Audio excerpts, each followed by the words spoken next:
वैशाख मास महत्तम अध्याय 23। हरे कृष्णा, राधे राधे। वैशाख मास महत्तम के अध्याय 22 में भागवत भक्ति के लक्षण तथा वैशाख स्नान की महिमा, गंगा सप्तमी की महिमा की कथा सुनी थी। अब आगे मिथिलापति ने पूछा, हे ब्राह्मण, इस वैशाख मास में कौन कौन सी तिथियां पुण्यदायिनी हैं? शुद्धदेव जी बोले, सूर्य के मेष राशि पे स्थित होने पर वैशाख मास में 30 तिथियां पुण्यदायिनी मानी गई हैं। एकादशी में किया हुआ पुण्य कोटि गुना होता है। उसमें स्नान, दान, तपस्या, होम, देव पूजा, पुण्य कर्म एवं कथा का श्रवण किया जाए तो वह तत्काल मुक्ति देने वाला है। जो रोग आदि से ग्रस्त और दरिद्रता से पीड़ित हो, वह मनुष्य इस पुण्यमयी कथा को सुनकर कृतकृत होते हैं। वैशाख मास मन से सेवन करने योग्य है, क्योंकि वह समय उत्तम गुणों से युक्त है।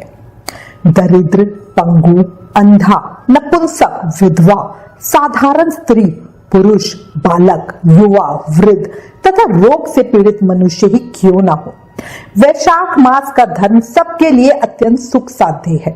परम पुण्यमय वैशाख मास में जब सूर्य मेष राशि में स्थित हो, तब पाप नाशिनी अमावस्या कोटि गया के समान फल देने वाली होती है। राजन, जब पृथ्वी पर राजश्री सांवरिक शासन था, उस समय 30वें कलयुग के अंत में सभी धर्मों का लोप हो चुका था। उसी समय अनर्थ देश में धर्म वर्ण नाम से विख्यात एक ब्राह्मण थे। मुनिवर धर्म वर्ण ने उसी कलयुग में ही किसी समय महात्मा मुनियों के सत्याग में सम्मिलित होने के लिए पुष्कर क्षेत्र की यात्रा की। वहां कुछ व्रतधारी महर्षियों ने कलयुग की प्रशंसा करते हुए इस प्रकार कहा था, सतयुग में भगवान विष्णु को संतुष्ट करने वाला जो पुण्य 1 वर्ष में साध्य है, वही त्रेता में 1 मास में और द्वापर में 15 दिनों में साध्य होता है। परंतु कलयुग में भगवान विष्णु का स्मरण कर लेने से ही उससे 10 गुना अधिक पुण्य होता है। कली में बहुत थोड़ा पुण्य भी कोटि गुना होता है। जो एक बार भी भगवान का नाम लेकर दया दान करता है और दुर्भिक्ष में अन्न देता है, वह निश्चय ही ऊर्ध्व लोक में गमन करता है। यह सुनकर देव ऋषि नारद हंसते हुए उन्मत्त के समान नृत्य करने लगे। सभासदों ने पूछा, नारद जी, यह क्या बात है? तब बुद्धिमान नारद जी ने हंसते हुए उन सबको उत्तर दिया, आप लोगों का कथन सत्य है। इसमें कुछ भी संदेह नहीं कि कलयुग में स्वल्प कर्म से भी महान पुण्य का साधन किया जाता है तथा कलेशों का नाश करने वाले भगवान केशव स्मरण मात्र से ही प्रसन्न हो जाते हैं। तथापि मैं आप लोगों से ये कहता हूं कि कलयुग में ये 2 बातें दुर्घट है, शिशेंद्रियों का निग्रह और जिह्वा को वश में रखना। ये दोनों कार्य जो सिद्ध कर ले वही नारायण स्वरूप है। अतः कलयुग में आपको यहाँ नहीं ठहरना चाहिए। नारद जी की यह बात सुनकर उत्तम व्रत का पालन करने वाले महर्षि सहसा यज्ञ को समाप्त करके सुखपूर्वक चले गए। धर्म वर्ण ने भी वह बात सुनकर भूलोक को त्याग देने का विचार किया। उन्होंने ब्रह्मचार्य व्रत धारण करके दंड और कमंडल हाथ में लिया और जटा वल्कलधारी होकर वे कलयुग के अनाचारी पुरुषों को देखने के लिए घर छोड़कर चल दिए। उनके मन में बड़ा विस्मय हो रहा था। उन्होंने देखा प्राय मनुष्य पापाचार में प्रवृत्त हो बड़े भयंकर एवं दुष्ट हो गए हैं। ब्राह्मण पाखंडी हो चले हैं, शूद्र संन्यास धारण करते हैं, पत्नी अपने पति से द्वेष रखती है, शिष्य गुरु से वैर करता है, सेवक स्वामी के और पुत्र पिता के घात में लगा हुआ है। ब्राह्मण शूद्र व्रत और गौवे बकरी के समान हो गई हैं। वेदों में गाथा की ही प्रधानता रह गई है। शुभ कर्म साधारण लौकिक कृत्यों के ही समान रह गए हैं। इनके प्रति किसी की महत्व बुद्धि नहीं है। भूत प्रेत और पिशाच आदि की उपासना चल पड़ी है। सब लोग मैथुन में आसक्त और उसके लिए अपने प्राण भी खो बैठते हैं। सब लोग झूठी गवाही देते हैं। मन में सदा छल और कपट भरा रहता है। कलयुग में सदा लोगों के मन में कुछ और, वाणी में कुछ और तथा क्रिया में कुछ और ही देखा जाता है। सबकी विद्या किसी न किसी स्वार्थ को लेकर ही होती है और केवल राजभवन में उसका आदर होता है। संगीत आदि कलात्मक विद्याएं भी राजाओं को प्रिय है। कलयुग में अधम मनुष्य पूजे जाते हैं और शेष पुरुषों की अवहेलना होती है। कलयुग में वेदों के विद्वान ब्राह्मण दरिद्र होते हैं। लोगों में प्रायः भगवान की भक्ति नहीं होती। पुण्य क्षेत्र में पाखंड अधिक बढ़ जाता है। शूद्र लोग जटाधारी तपस्वी बनकर धर्म की व्याख्या करते हैं।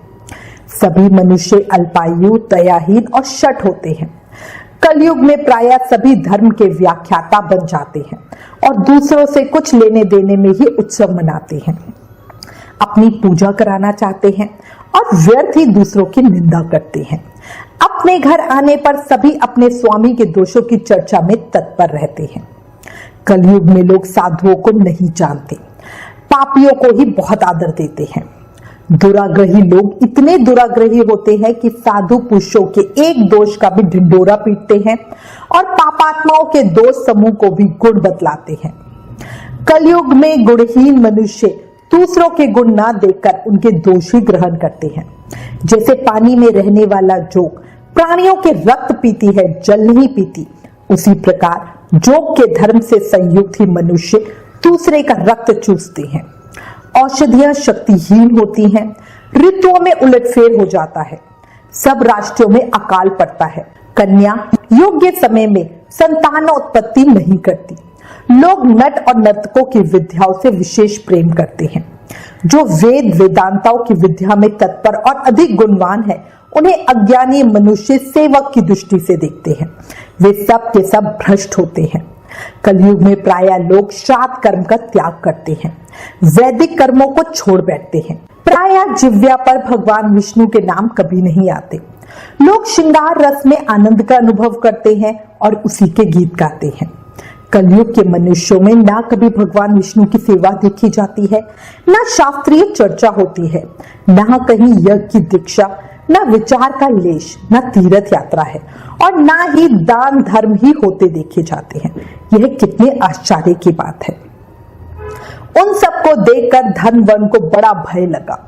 पाप से कुल की हानि होती देख अत्यंत आश्चर्य से चकित हो वे दूसरे द्वीप में चले गए। सब द्वीपों और लोकों में विचरते हुए बुद्धिमान धर्मवन किसी समय पितृलोक में गए। वहां उन्होंने कर्म से कष्ट पाते हुए पितरों को बड़ी भयानक दशा में देखा। वे रोते गिड़गिड़ाते दौड़ते पड़ रहे थे। उन्होंने अपने पितरों को भी नीचे अंधकूप में पड़े हुए देखा। उनको देखकर आश्चर्यचकित हो दयालु धनवन ने पूछा, आप लोग कौन हैं? किस दुस्तर कर्म के प्रभाव से इस अंधकूप में पड़े हैं? पितरों ने कहा, हम श्रीवत्स गोत्र वाले हैं। पृथ्वी पर हमारी कोई संतान नहीं रह गई है, अतः हम श्राद्ध और पिंड से वंचित हैं। इसलिए यहाँ हमें नरक का कष्ट भोगना पड़ता है। संतानहीन दुरात्माओं का अंधकूप में पतन होता है। हमारे वंश में एक ही महायशस्वी पुरुष है जो धन वर्ण नाम से विख्यात है, किंतु वह विरक्त होकर अकेला घूमता फिरता है। उसने गृहस्थ आश्रम को नहीं स्वीकार किया। वह एक ही तंतु हमारे कुल में अवशिष्ट है। उसकी भी आयु क्षीण हो जाने पर हम लोग घोर अंधकूप में गिर पड़ेंगे, जहां से फिर निकलना कठिन होगा। इसलिए तुम पृथ्वी पर जाकर धन वर्ण को समझाओ। हम लोग दया के पात्र हैं। हमारे वचनों से उसको यह बताओ कि हमारी वंश रूप दुर्वा को काल रूपी चूहा प्रतिदिन खा रहा है। क्रमशः सारे वंश का नाश हो गया है, एक तुम ही बचे हो। जब तुम भी मर जाओगे तब संतान परंपरा ना होने के कारण तुम्हें भी अंधकूप में गिरना पड़ेगा। इसलिए गृहस्थ धर्म को स्वीकार करके संतान की वृद्धि करो। इससे हमारी और तुम्हारी दोनों की ही उद्धव गति होगी। यदि एक भी पुत्र वैशाख, माघ अथवा कार्तिक मास में हमारे उद्देश्य से स्नान, श्राद्ध और दान करेगा तो उससे हम लोगों की उद्धव गति होगी और नरक से उद्धार हो जाएगा। यदि एक पुत्र भी भगवान विष्णु का भक्त हो जाए, एक भी एकादशी का व्रत रखने लगे अथवा यदि एक भी भगवान विष्णु की पाप नाशक कथा श्रवण करे तो उसकी 100 भावी पीढ़ियों का उद्धार होता है। वे पीढ़ियां पाप से आवृत होने पर भी नरक का दर्शन नहीं करती। दया और धर्म से रहित उन बहुत से पुत्रों के जन्म से क्या लाभ, जो कुल में उत्पन्न होकर सर्वव्यापी भगवान नारायण की पूजा नहीं करते। इस प्रकार प्रिय वचनों द्वारा धर्म वर्ण को समझाकर तुम उसे विरक्त पूर्ण ब्रह्मचार्य आश्रम से गृहस्थ आश्रम में प्रवेश करने की सलाह दो। पितरों की यह बात सुनकर धर्मवर अत्यंत विस्मित हुए और हाथ जोड़कर बोले, मैं ही धर्मवर नाम से विख्यात आपके वंश का दुराग्रही बालक हूं। यज्ञ में महात्मा नारद जी का यह वचन सुनकर कि कलयुग में प्रायः कोई भी रसेंद्रियों और शिनेंद्रियों को दृढ़ता पूर्वक संयम में नहीं रखता, मैं दुर्जनों की संगति से भयभीत हो अब तक दूसरे द्वीपों में घूमता रहा। इस कलयुग के 3 चरण बीतकर अंतिम चरण में भी 3.5 भाग व्यतीत हो चुके हैं। मेरा जन्म व्यर्थ बीता है, क्योंकि जिस कुल में मैंने जन्म लिया उसमें माता पिता के ऋण को भी मैंने नहीं चुकाया। पृथ्वी के भारभूत उस शत्रु तुल्य पुत्र के उत्पन्न होने से क्या लाभ, जो पैदा होकर भगवान विष्णु और देवताओं तथा पितरों की पूजा ना करे। मैं आप लोगों की आज्ञा का पालन करूंगा।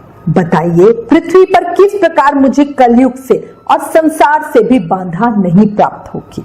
धर्मवर्ण की बात सुनकर पितरों के मन को कुछ आश्वासन मिला। वे बोले, बेटा तुम गृहस्थ आश्रम स्वीकार करके संतानोत्पत्ति के द्वारा हमारा उद्धार करो। जो भगवान विष्णु की कथा में अनुरक्त होते हैं, निरंतर श्री हरि का स्मरण करते और सदाचार के पालन में तत्पर रहते हैं, उन्हें कलयुग बाधा नहीं पहुंचाता। जिसके घर में शालग्राम शिला अथवा महाभारत की पुस्तक हो, उसे भी कलयुग बाधा नहीं दे सकता। जो वैशाख मास के धर्मों का पालन करता है, माघ स्नान में तत्पर होता है और कार्तिक में दीप देता है, उसे भी कलयुग की बाधा नहीं प्राप्त होती। जो प्रतिदिन भगवान विष्णु की पाप नाशक एवं मोक्षदायिनी दिव्य कथा सुनता है, जिसके घर में बलि वैश्वदेव होता है, शुभ करनी तुलसी स्थित होती है तथा जिसके आंगन में उत्तम गौ रहती है, उसे भी कलयुग बाधा नहीं देता। अतः इस पापात्मक युग में भी तुम्हें कोई भय नहीं है। बेटा शीघ्र पृथ्वी पर जाओ, इस समय विशाख मास चल रहा है। यह सबका उपकार करने वाला मास है।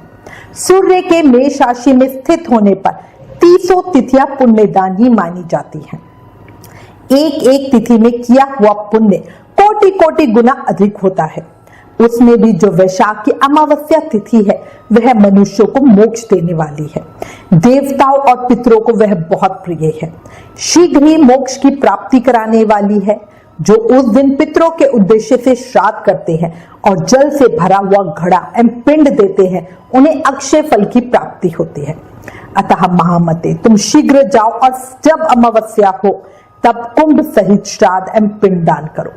सबका उपकार करने के लिए गृहस्थ धर्म का आश्रय लो। धर्म, अर्थ और काम से संतुष्ट हो, उत्तम संतान पाकर फिर मुनिवृत्ति से रहते हुए सुखपूर्वक द्वीपों में विचरण करो। पितरों के इस प्रकार आदेश देने पर धर्मवर्ण मुनि शीघ्रता पूर्वक भूलोक में गए।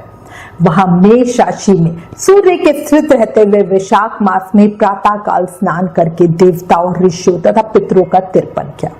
फिर कुंभ दान सहित पाप विनाशक श्राद्ध करके उसके द्वारा पितरों को पुनरावृत्ति रहित मुक्ति प्रदान की। तत्पश्चात उन्होंने स्वयं विवाह करके उत्तम संतान को जन्म दिया और लोक में उस पाप नाशिनी अमावस्या तिथि को प्रसिद्ध किया। तदंतर वे भक्ति पूर्वक भगवान की आराधना करने के लिए हर्ष के साथ गंधमार्दन पर्वत पर चले गए। इसीलिए वैशाख मास की यह अमावस्या तिथि परम पवित्र मानी गई है। वैशाख मास महत्तम अध्याय 23 संपूर्ण। कल अध्याय 24 में आगे की कथा सुनेंगे। ज्यादा से ज्यादा नाम जाप करो। याद रखो, कलयुग केवल नाम आधार। हमें सिर्फ नाम जाप करके ही भक्ति, मुक्ति, शक्ति मिल सकती है। इसलिए प्रेम से, मन से, भाव से नाम जाप करो। हरे कृष्ण कृष्ण कृष्ण हरे हरे, हरे राम राम राम हरे हरे। जय श्री कृष्ण। ओम नमो भगवते वासुदेवाय।